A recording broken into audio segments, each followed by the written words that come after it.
O tema da mensagem dessa manhã é Tudo faço por causa do Evangelho. Está baseado em 1 Coríntios 9, 16 a 27.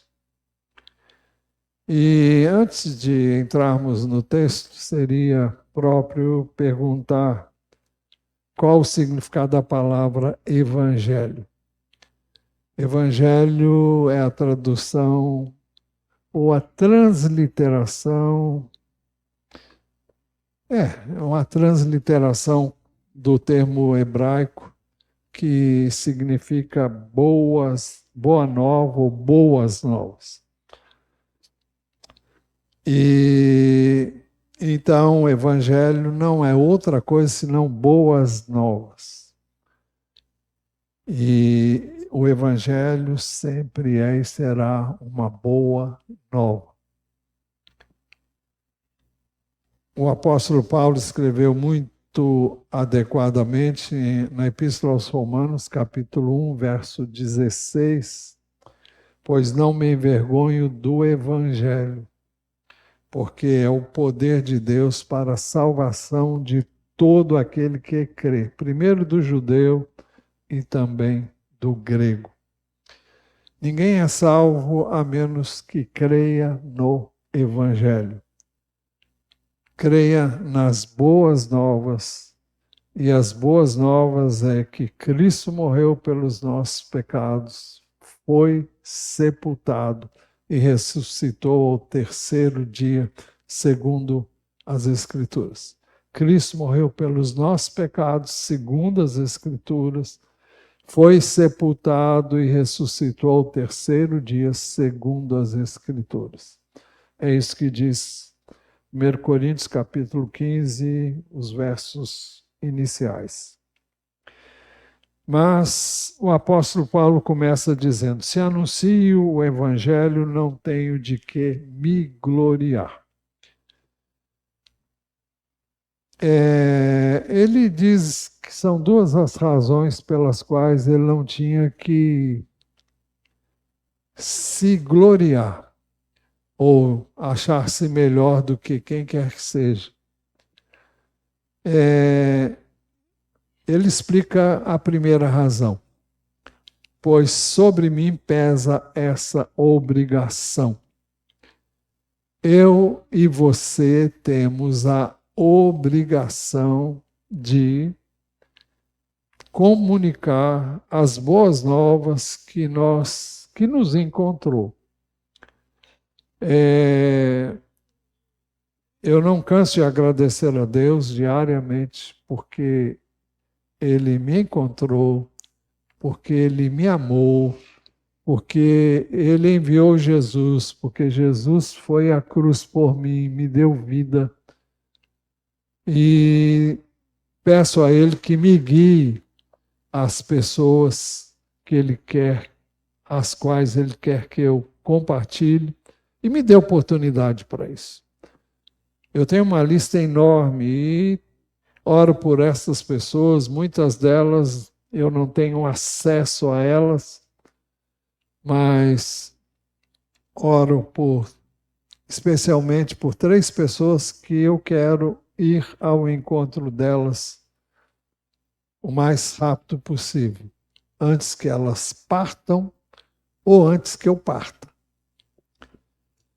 Mas então ele diz: pois sobre mim pesa essa obrigação. Eu e você temos a obrigação de avisar para outras pessoas que estão perdidas, elas caminham para a morte eterna, estão desorientadas, estão confundidas, sem rumo, sem direção, sem Cristo, sem salvação. Por isso, sobre nós há essa responsabilidade, há essa obrigação. Você não pode simplesmente se beneficiar do Evangelho e ficar com ele para você mesmo. Não faz sentido. Imagine você tendo nas suas mãos um meio de evitar que alguém naufrague e você não. Eu já estou bem, eu não vou ajudar ninguém, não. Isso não é coerente, né? A segunda razão, porque ai de mim se não pregar o evangelho, é uma exclamação de preocupação, de inquietação, tendo em vista a imensa necessidade que as pessoas têm de ouvir o evangelho. E ele diz que eu posso evangelizar de duas maneiras. Primeira maneira é voluntariamente. Se eu faço isso de livre vontade. Se faço de livre vontade, tenho recompensa. Então, se faço isso espontaneamente, eu não disse que seria fácil. E o texto não está dizendo que é fácil. Jesus nunca disse que seria fácil. Jesus falou de uma porta estreita, de um caminho estreito que conduz à vida, e de um caminho largo, de uma porta larga que conduz à perdição. Então, quando escolhemos Cristo, nós escolhemos ser diferentes, não ETs, para que as pessoas não se aproximem de nós com medo. Nós temos que ser pessoas normais, mas que foram salvas, perdoadas, redimidas, e comunicar o evangelho sempre vai implicar em oposição. Isso por uma razão muito simples. Anunciar o evangelho significa tirar pessoas das mãos do maligno. A Bíblia diz claramente que o mundo jaz no maligno. E todas as pessoas que estão sem Cristo estão nas mãos dele. Um dia estivemos nessa condição. E nós acabamos de cantar aqui, eu não sou mais escravo do medo, eu sou filho de Deus. A Bíblia diz que Deus nos transpôs das trevas para a sua maravilhosa luz. Aliás, não é o texto que eu estava pensando aqui não, mas vamos ver Colossenses 1, a partir do verso 12, diz assim: dando graças ao Pai que os capacitou a participar da herança dos santos na luz. Ele nos libertou do poder das trevas e nos transportou para o reino do seu Filho amado, em quem temos a redenção, a remissão dos pecados. Então, isso implica em que você, quando anuncia o Evangelho, vai ter oposição. Oposição no mundo espiritual, vai ter oposição de outras pessoas que são guiadas por esses poderes do mal, porque eles vão lutar contra qualquer pessoa que abrace o Evangelho. Podem chamar essa pessoa de careta, de ridícula, e podem zombar, porque fazem isso muitas vezes, e fazem isso até ver que você, que creu e se converteu, realmente mostre que é para valer. Que você tomou uma decisão, fez uma escolha, aí ninguém vai falar mais. Mas se você compartilha esse evangelho, você vai ter sempre oposição, até que a ficha caia. E você deve se lembrar sempre que quem convence as pessoas do seu pecado, da justiça de Deus, através de Jesus Cristo, o único meio pelo qual eu e você podemos ser aceitos por Deus como justos e, portanto, aceitos é através de Jesus. E ele que convence do juízo que virá sobre aquele que não crê, aquele que rejeita o plano de Deus. Então eu posso evangelizar de duas maneiras. Se eu o fizer, primeira, voluntariamente, se faço de livre vontade, né? E ele diz que eu terei recompensa. Se faço de livre vontade, tenho recompensa. Um pouco mais adiante nós vamos ver que recompensa é essa. A segunda maneira que eu posso evangelizar é quando eu faço isso por obrigação. Mas se eu faço por obrigação é porque uma responsabilidade me foi confiada. Será que essa responsabilidade foi confiada só ao apóstolo Paulo? Eu não tenho dúvidas que nem todo mundo é chamado para ser apóstolo. Nem todo mundo tem um ministério quanto o que ele teve, de uma abrangência dessa magnitude. Pensando em pessoas humanas, mas cheias do Espírito Santo, depois de Jesus, que é Deus, embora tenha vindo aqui como homem, a pessoa que mais me impressiona e me causa impacto é a vida do apóstolo Paulo, pelas razões que vamos ver ainda aqui. Mas se o faço por obrigação é porque uma responsabilidade me foi confiada. O apóstolo foi chamado para ser apóstolo. E apóstolo,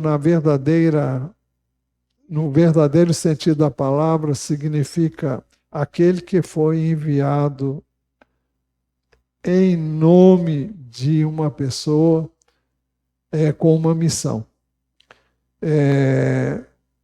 E o apóstolo Paulo teve uma missão especial. O Senhor, quando o alcançou, disse: olha, você vai saber quanto implica em sofrer por causa do Evangelho. Nós sabemos que o apóstolo Paulo perseguiu a igreja do Senhor. E ele depois sofreu na carne isso. E alguém pode pensar, maldade? Não. Nós estamos falando aqui na escola bíblica, quem não vem está sempre perdendo. Aqui a gente conversa de forma descontraída, tratamos de assuntos que as pessoas sentem o desejo de falar, mas já agora perdi o fio da meada. Mas nós estávamos... Eu estava falando sobre o quê? Hein? Ah, sim. Então, ele ia conhecer quanto deveria sofrer. Os sofrimentos de Paulo permitiram que ele permanecesse humilde diante da grandeza das revelações que ele teve. E ninguém como ele teve um ministério tão abrangente, tão impressionante e marcante. Ele trouxe ensinos que Deus aprove dar a nós que hoje vivemos através do que ele escreveu. Escreveu muitas dessas cartas na prisão, tentaram matá-lo várias vezes, o perseguiram de uma forma contumaz, mas ele entendeu também que quando ele era fraco, então ele era forte, porque não nele, mas em Deus. Isso vale para nós, guardadas as devidas proporções, não é? Então, Jesus nos deu essa missão, a mim, a você, a todos nós. Quando eu falo a mim, eu estou falando a mim como salvo, redimido, pecador redimido. Jesus deu essa missão. Ele disse aos seus discípulos: assim como tu me enviaste ao mundo, também eu os enviei ao mundo. Isso não foi dito só aos 12, isso foi dito, é uma oração que ele fez por todos que iam crer nele, através dos seus apóstolos. Em João 20, 21, ele apareceu depois da ressurreição, ele se apresentou vivo diante dos seus discípulos, e não eram só os 12, eram todos aqueles que se ajuntavam em torno de Jesus, e eram muito mais do que 12. Ele diz assim, o texto diz em João 20, 21, e Jesus lhes disse outra vez, que a paz esteja com vocês, assim como o Pai me enviou, eu também envio vocês. Assim como o Pai me enviou, eu também envio vocês. Quando as últimas palavras que o Evangelho de Mateus registra são estas. Mateus 28, a partir do verso 18. Jesus, aproximando-se, falou-lhes, dizendo: toda a autoridade me foi dada nos céus, no céu e na terra. Portanto, vão e façam discípulos de todas as nações, batizando-os em nome do Pai, do Filho e do Espírito Santo, ensinando-os a guardar todas as coisas que eu tenho ordenado a vocês. E eis que estou com vocês todos os dias, até o fim dos tempos. Essa ordem não é apenas para alguns poucos, é para todos os seus discípulos. E Jesus estava bem consciente da sua missão e a perseguiu o tempo todo. Em João, um texto que a gente viu muitas vezes durante o período de jejum de 40 dias, João 4, 32, depois 34 e 35. Os discípulos tinham ido comprar comida, trouxeram essa comida e disseram para Jesus: come. Mas ele lhes disse, verso 32, tenho para comer uma comida que vocês não conhecem. Jesus lhes declarou: a minha comida consiste em fazer a vontade daquele que me enviou e realizar a sua obra. Vocês não dizem que ainda faltam 4 meses até a colheita? Eu, porém, lhes digo: levantem os olhos e vejam os campos, pois estão maduros para a colheita. Quando Jesus disse: a minha comida consiste em fazer a vontade daquele que me enviou e realizar a sua obra, ele estava dizendo que é isso que lhe dava vida, é isso que o alimentava. Não significa que ele ficou em jejum o tempo todo. Mas quando ele disse isso, era provável que ele estivesse em jejum, sim. Mas ele tinha uma necessidade. Como eu e você temos necessidade de nos alimentarmos, ele estava dizendo isso em termos espirituais. O meu alimento é fazer a vontade daquele que me enviou e realizar a sua obra.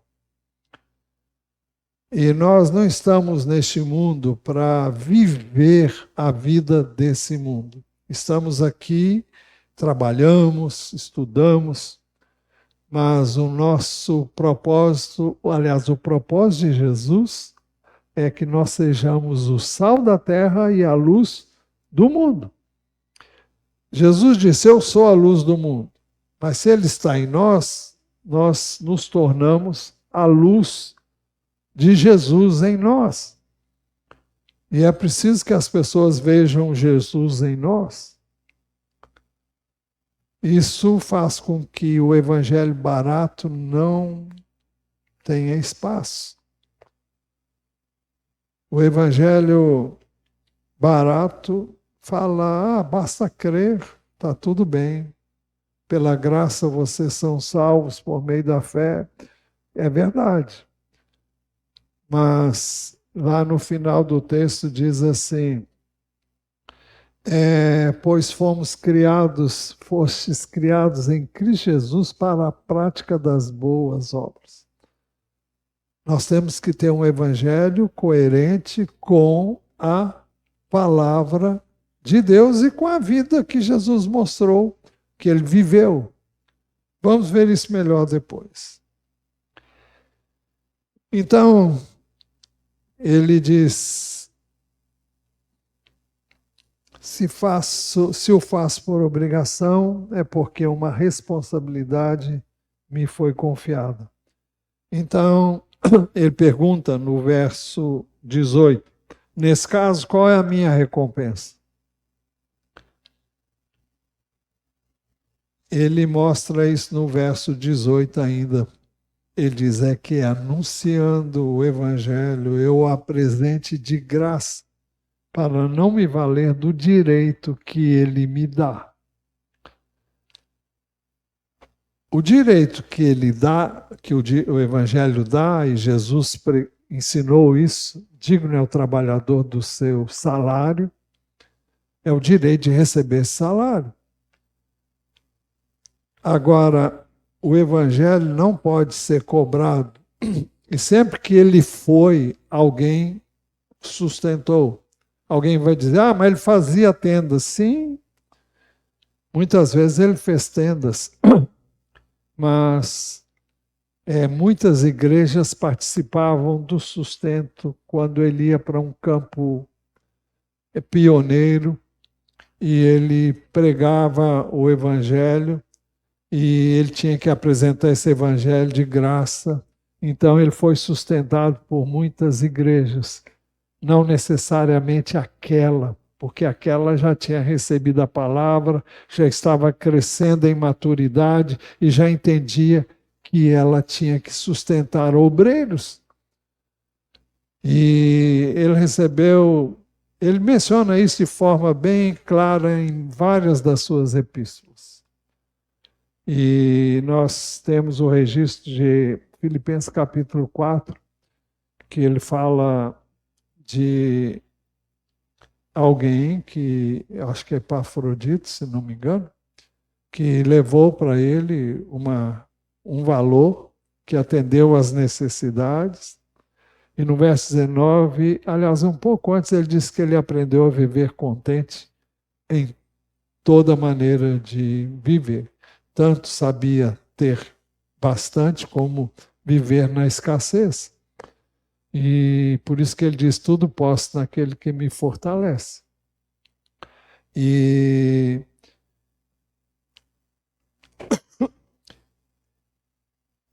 que anunciando o evangelho eu o apresento de graça. O evangelho não pode ser cobrado. O evangelho é dado gratuitamente, porque quem pagou o preço foi Jesus. E ele tem que ser anunciado sem passar sacolinha. Eu creio que vocês sabem disso, não sei se vocês são familiarizados com passar sacolinha, mas em muitos lugares passa-se uma sacola onde as pessoas colocam as suas ofertas. E nos Estados Unidos, eu já contei isso aqui, volto a contar porque eu acho importante. 2 espertalhões foram numa tenda, tipo tenda de circo. Vocês conhecem tenda de circo? Quantos aqui conhecem? Tá. É uma lona bem grande. Depende do tamanho do circo, né? Mas eu não sei nem se usam isso mais. Mas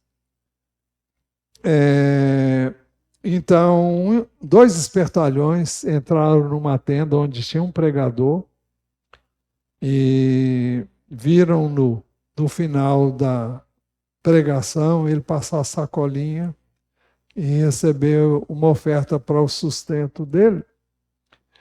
E eles pensaram, puxa vida, esse negócio dá dinheiro. Então, o que eles fizeram? Compraram uma tenda, ouviram bastante o que era dito e começaram a repetir o que eles tinham ouvido, e acontece que eles repetiram tanto que um dia eles creram no que eles estavam falando. E eles se converteram e se arrependeram do que eles tinham feito, confessaram isso publicamente, e esse testemunho veio a ser compartilhado. Então, mas o Evangelho deve ser apresentado de graça, porque ninguém pode ter aquela ideia errônea de que tem que se pagar alguma coisa para ser salvo. O Evangelho é de graça. Agora, uma vez salvo, você compreende a necessidade de enviar pessoas, de sustentar obreiros, mas isso é como resultado do conhecimento que você tem de Deus, e não para você obter qualquer coisa de Deus, porque Deus não aceita, não tem moeda de troca, não. Para que nós pudéssemos ser salvos, Ele deu o seu próprio Filho, que se entregou por nós, e de forma espontânea e gratuitamente. E essas são as boas novas do Evangelho. É de graça. E por isso muita gente não quer. Porque não crê que alguém possa dar algo de graça para outro. Mas vamos em frente. Para cumprir essa missão que ele recebeu e que nós recebemos em proporção bem menor, primeiro, o apóstolo Paulo, sendo livre de todos, se fez escravo de todos. Porque, sendo livre de todos, fiz-me escravo de todos, a fim de ganhar o maior número possível. Portanto, ele se identificou com as pessoas do seu contexto cultural. O que ele era? Judeu. Para alcançar os judeus, ele tinha que agir como judeu.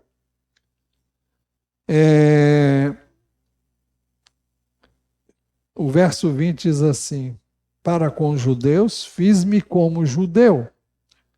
O que ele quis dizer com isso? Segundo o judeu procede, buscando guardar a lei e fazer aquilo que a lei preceitua e que era a prática de todo judeu daquela época, e hoje também em alguns, de certa forma, porque hoje não existe mais o templo, né? O templo foi destruído no ano 70 da nossa era, e depois disso não houve mais aqueles sacrifícios, graças a Deus, porque Jesus é o sacrifício perfeito. E uma vez que cremos no sacrifício único que Jesus fez, não há necessidade de nenhum outro sacrifício. O que ele fez é perfeito, é suficiente, e nós não temos que fazer nada para ser salvo. Mas devemos nos dar àquele que nos salvou. E eu não sei porquê, mas eu tenho que falar um texto aqui. 1 Coríntios, capítulo... Não, é segundo, deixa eu ver. Não, é 2 Coríntios. 2 Coríntios, capítulo 5.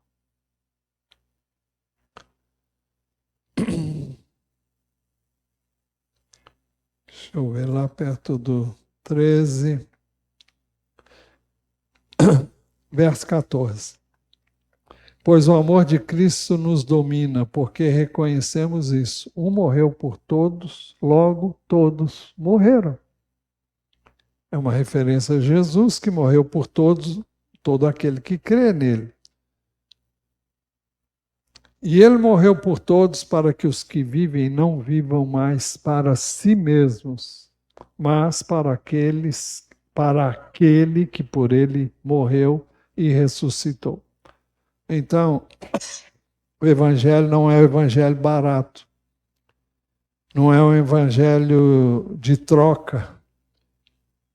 Jesus morreu para que nós fôssemos dele, para que obedecêssemos a ele, fizéssemos a vontade dele.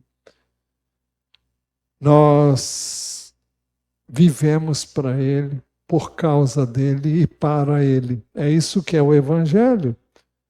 Quem foi salvo, redimido e creu no que Jesus fez por si, não vive para si, vive para o Senhor, que morreu e no meu e no seu lugar, que ressuscitou, e ele fez isso para que nós não vivêssemos mais para nós mesmos, mas para aquele que por nós morreu e ressuscitou. Mas, para ganhar quem vivia sem lei, ou seja, os gentios, Paulo viveu como quem não tem a lei. Escrevendo, ele diz assim: ao sem lei, como se eu mesmo fosse, não estando sem lei para com Deus, mas debaixo da lei de Cristo, para ganhar os que vivem fora do regime da lei. Então, ele buscava viver como um gentio, sem, contudo, praticar os pecados que os gentios praticavam, mas ele não vivia como judeu, ele vivia como gentio. Ele não deixou de ser judeu, mas ele entendeu que ele nunca foi salvo por ser praticante da lei, mas pela graça de Deus. Então ele não vivia mais como judeu. Por isso que escrevendo aos Gálatas, ele fala repreende a Pedro. Porque Pedro, quando estava na companhia de outros judeus que haviam crido em Jesus, ele agia como judeu, mas ele estava no meio de gentios. Então, ele repreendeu a Pedro, dizendo que ele não. Como é que ele estava fazendo aquilo? Porque antes de chegar os outros judeus, ele estava vivendo como sem os cumprimentos dos ritos judaicos. Ele estava entre os gentios, mas quando os outros chegaram, ele quis fazer o que os outros faziam. Então, ao sem lei, como se eu mesmo fosse, não estando sem lei para com Deus, mas debaixo da lei de Cristo para ganhar os que vivem fora do regime da lei. Para ganhar os fracos, Paulo se fez fraco. Fiz-me fraco para com os fracos, a fim de ganhar os fracos. Olha, para Paulo não era difícil se mostrar fraco, não, sabe?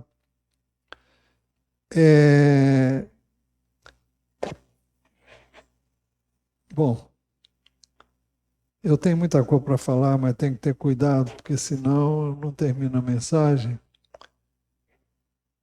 Vamos para 2 Coríntios, não sei se é o capítulo 12 ou 13, vamos ver.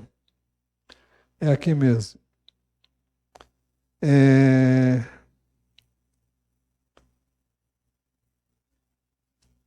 Ele fala de um espinho na carne, aqui no... para que eu não ficasse orgulhoso com a grandeza das revelações, verso 7. Foi-me posto um espinho na carne, mensageiro de Satanás, para me esbofetear a fim de que eu não me exalte. 3 vezes pedi ao Senhor que o afastasse de mim, então ele me disse: a minha graça é o que basta para você, porque o poder, aqui é o poder de Deus, se aperfeiçoa na fraqueza. Então ele diz: de boa vontade, pois, me gloriarei nas fraquezas, para que sobre mim repouse o poder de Cristo. Por isso sinto prazer nas fraquezas, nos insultos, nas privações, nas perseguições, nas angústias por amor de Cristo. Porque quando sou fraco, então é que sou forte. Ele, quando sentia-se vulnerável, fragilizado, quebrantado, então Deus mostrava o poder dele.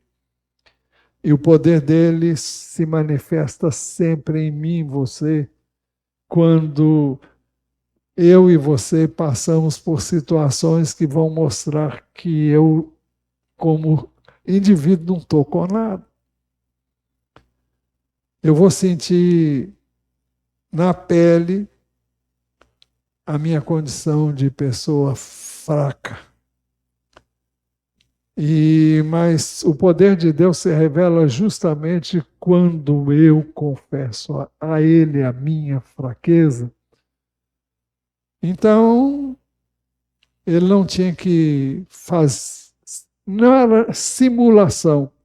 Quando diz que ele se tornou como judeu, viveu como judeu entre os judeus, ou como quando ele viveu como sem lei, embora ele não estivesse fora da lei, mas debaixo da lei de Cristo, que é o amor.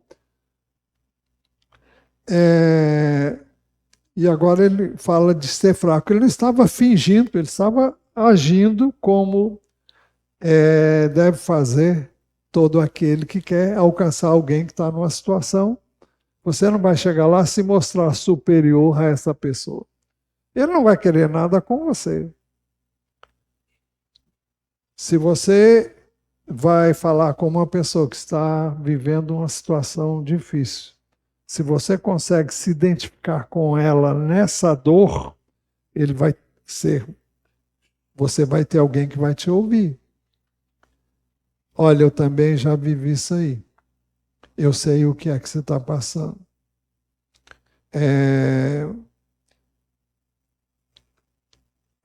Então, é assim que ele se fazia. Fiz-me fraco para com os fracos, a fim de ganhar os fracos. Era um modo de se identificar com aqueles que ele buscava alcançar. Mas para cumprir essa missão, em segundo lugar, ele renunciou à própria vida, sua liberdade pessoal. Fiz-me tudo para com todos, a fim de, por todos os modos, salvar alguns. Não são todos que vão ser salvos. Tudo faço por causa do Evangelho para ser também participante dele. Tudo faço por causa do Evangelho para ser participante dele.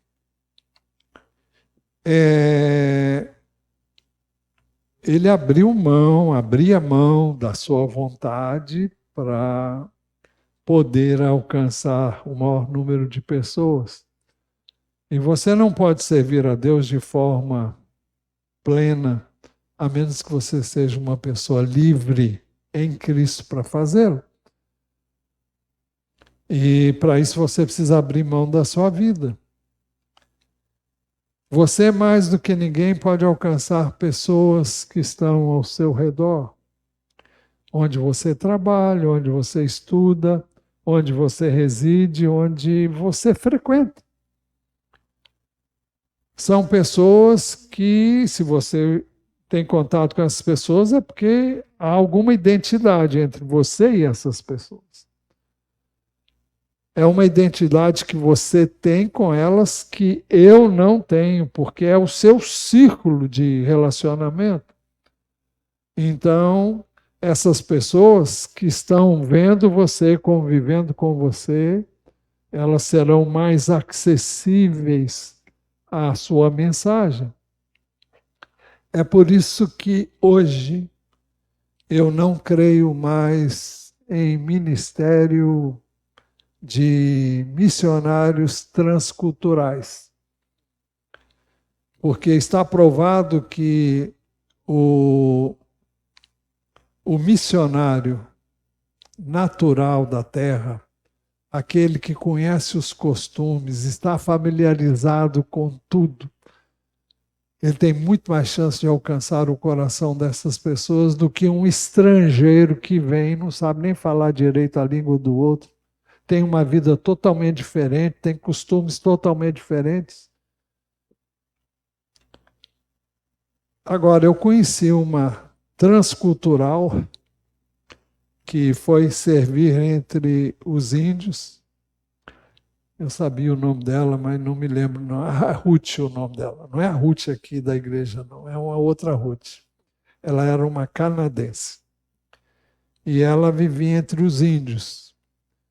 E ela se pintava como os índios, fazia... Ela ia lá na igreja onde eu estava, lá em Brasília, ela ia toda tingida, porque os índios usam uma tinta que não sai com facilidade. Só depois de muito tempo aquilo vai saindo. Mas ela chegava lá toda pintada. Ela conta que um dia, ela, na tenda dela, diz que ela tinha pulga assim, à torta e à direita. Ela tinha que colocar a tenda, ela dormia numa rede, como os índios dormem. Ela tinha que colocar a rede bem alta, porque as pulgas como que saltavam assim. E ela me contou de uma experiência, contou na igreja, né? Me contou. Os índios mastigavam o milho verde, mastigavam bastante, depois cuspiam numa gamela comum, aquilo era fermentado e depois todo mundo comia daquilo. E ela teve que comer para se identificar com esses índios. Essa aí era diferente, eu nunca tinha visto nada semelhante. Era uma mulher que me encantava pela sua maneira de servir a Deus. E eu não fiquei encantado por ela, não, pelo que havia dentro dela. Então, era realmente uma inspiração ouvi-la falando. Mas, então você pode alcançar as pessoas que estão ao seu redor. Nesse caso, você precisa se identificar com elas fazendo amizades. Isso é coisa para mim, só Deus sabe. Aproximando-se delas, identificando-se com elas nas suas necessidades, nos seus problemas e nas suas aflições, nos seus sonhos também. E por isso que o apóstolo diz: tudo faço por causa do Evangelho, para ser coparticipante dele. Ser participante ou coparticipante dele é ser participante da alegria de comunicar o Evangelho. Ele pode estar imbuído de uma missão, mas ele faz isso com alegria. Ser participante da alegria também de ver pessoas recebendo Jesus e crendo em Jesus, tendo suas vidas mudadas. Não há dinheiro que pague isso.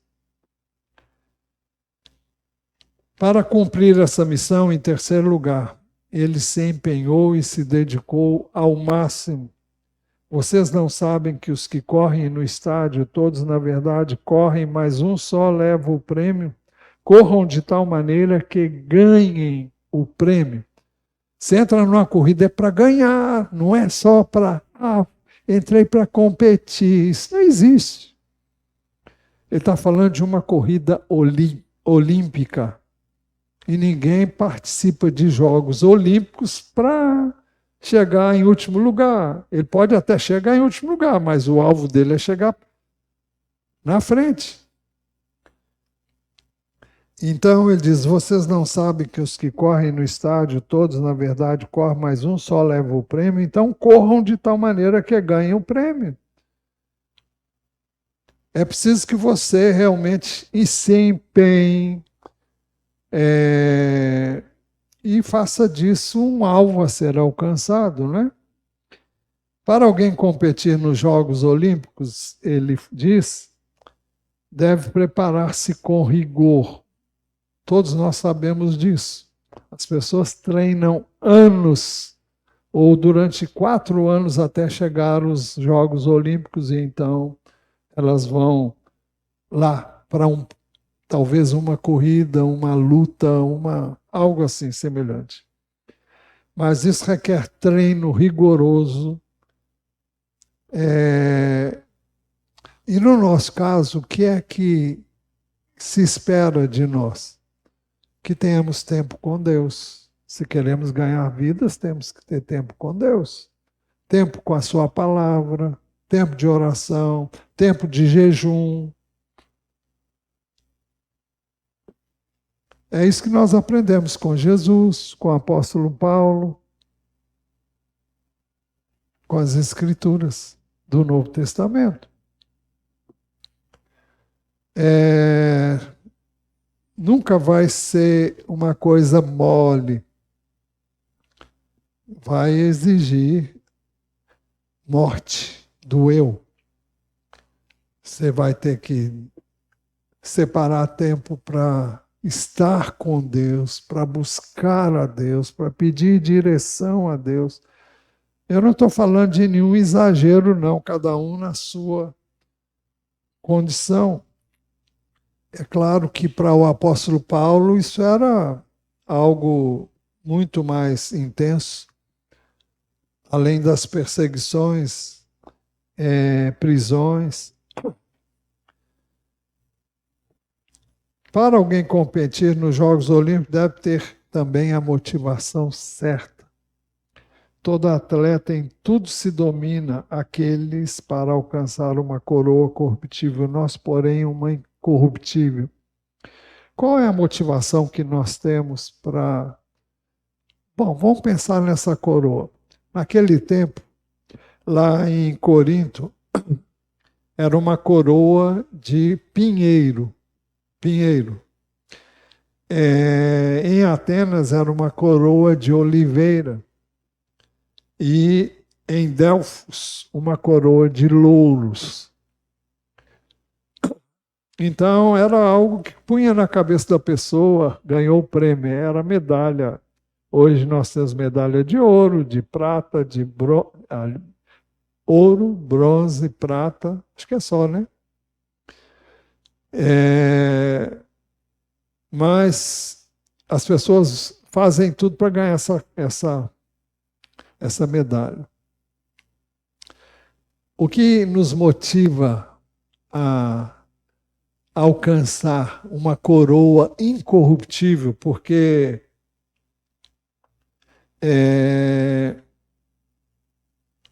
ele diz, todo atleta em tudo se domina, aqueles para ganhar uma coroa corruptível, nós, porém, a incorruptível. Eu gosto muito do texto de 1 de João,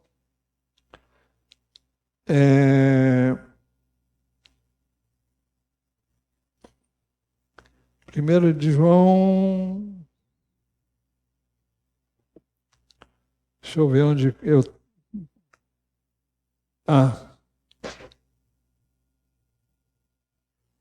Me perdi aqui. Deixa eu ver aqui se eu me lembro.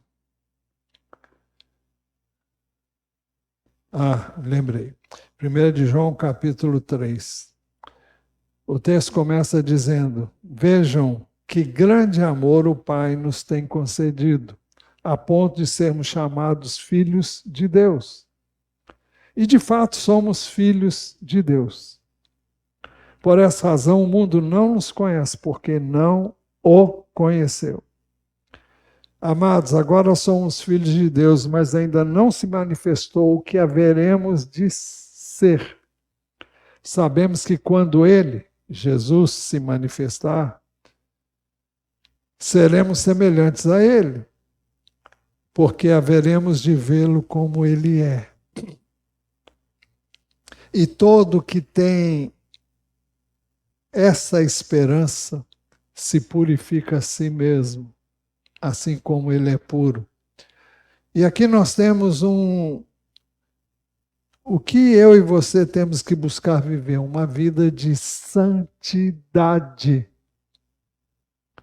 Num mundo que prega promiscuidade, que propaga toda a devassidão possível e imaginável. Então, é lutar contra a maré do mundo. É realmente você se preparar. O que é que me motiva é a expectativa do retorno de Jesus. Eu não sei se ele vai vir antes de eu ir. Eu cá com os meus botões, eu penso que talvez não seja nos meus dias aqui na Terra. Mas eu vou para ele. Eu vou para estar com ele. E eu quero viver como ele me ensina que eu devo viver. Eu quero viver para ele, por meio dele, para ele. É isso que me satisfaz, é isso que me motiva. É a vida com ele, é a comunhão com ele, é o relacionamento com ele. Então, nós temos que ter uma motivação, a motivação certa.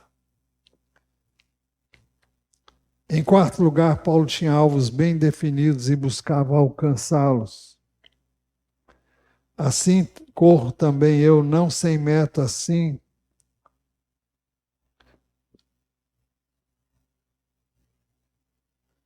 Assim corro também eu, não sem meta, assim luto, não como que desferindo golpes no ar.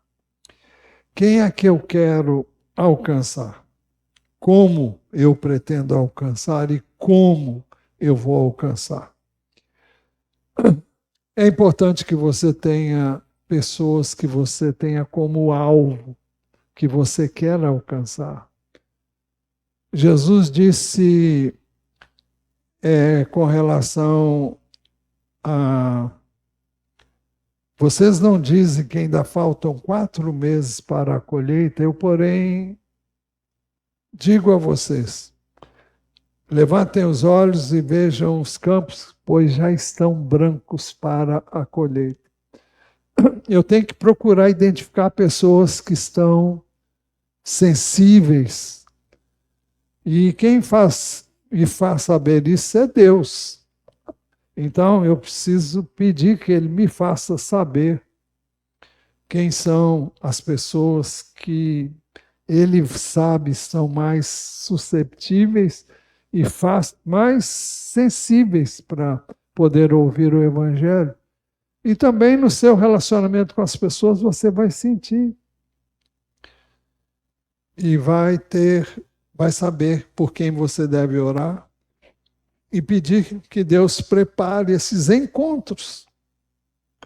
Porque não é você só pode alcançar aqueles por quem você ora. Pedindo direção, orientação, palavra, sabedoria. Não só para falar, mas para falar também com a sua vida, né? Sua maneira de viver, de conduzir-se. Então, estabelecendo o alvo, eu preciso buscar alcançar esse alvo. Para isso é preciso ter disciplina pessoal. Eu não sei se vocês já ouviram falar de disciplina espiritual. O que é uma disciplina espiritual? É vida com Deus. Vida de você ora, você busca a vontade de Deus na palavra dele diariamente. Você escolhe períodos para jejuar. Então, é uma disciplina espiritual. Então, ninguém ganha nenhum jogo se não correr de acordo com as regras. Por isso ele diz, mas esmurro o meu corpo e faço dele meu escravo, para que depois de ter pregado aos outros, eu mesmo não venha a ser reprovado. Isso fala do domínio do Espírito sobre a carne, domínio do Espírito sobre pensamentos, sobre vontade própria, planos e projetos pessoais. Todos devem ser subjugados sob disciplina rigorosa quanto à palavra, à oração, seu testemunho pessoal e oração persistente. Você tem que ser intencional.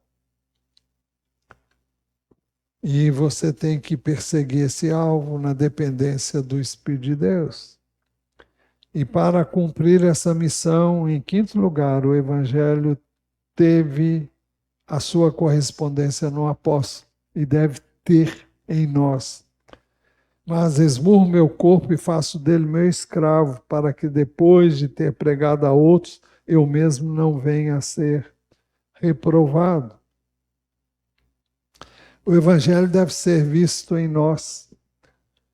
1 de João 2, 3 a 6 diz: e nisso sabemos que o temos conhecido, se guardamos os seus mandamentos. Aquele que diz, eu o conheço, mas não guarda os seus mandamentos, esse é mentiroso. E a verdade não está nele. Mas quem guarda a sua palavra, nele verdadeiramente tem sido aperfeiçoado o amor de Deus.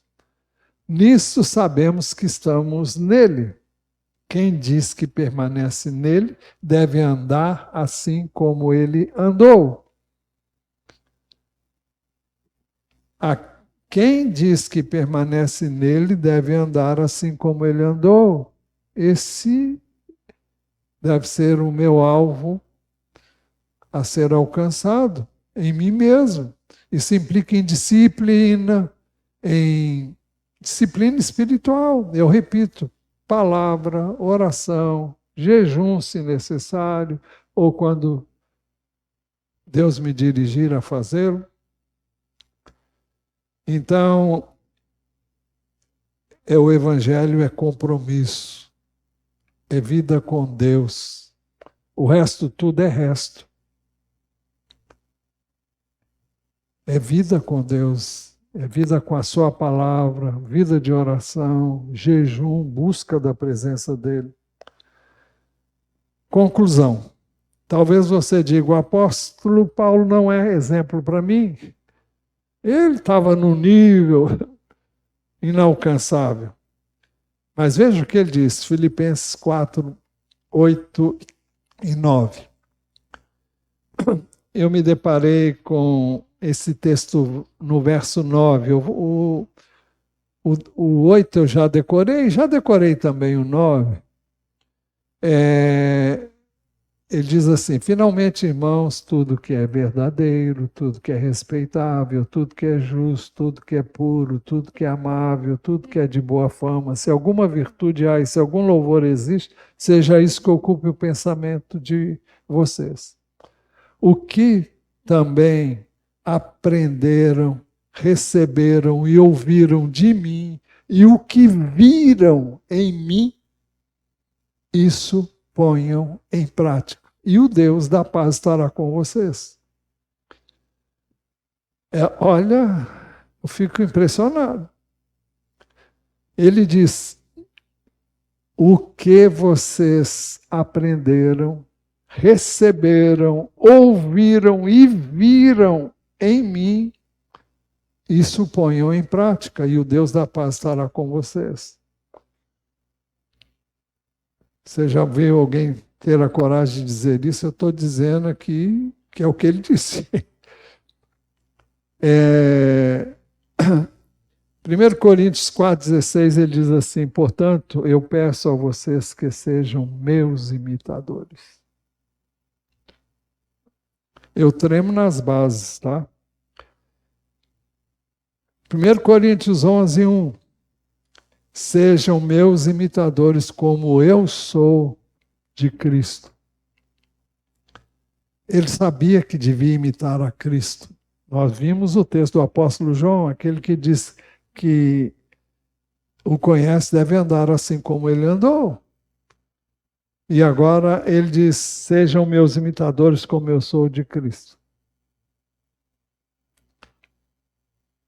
É por isso que Jesus dizia a todos: se alguém quer vir após mim, negue-se a si mesmo, dia a dia tome a sua cruz e siga-me.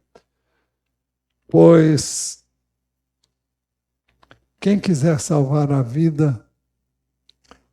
sua vida a perderá, e quem perder a vida por minha causa, esse a salvará.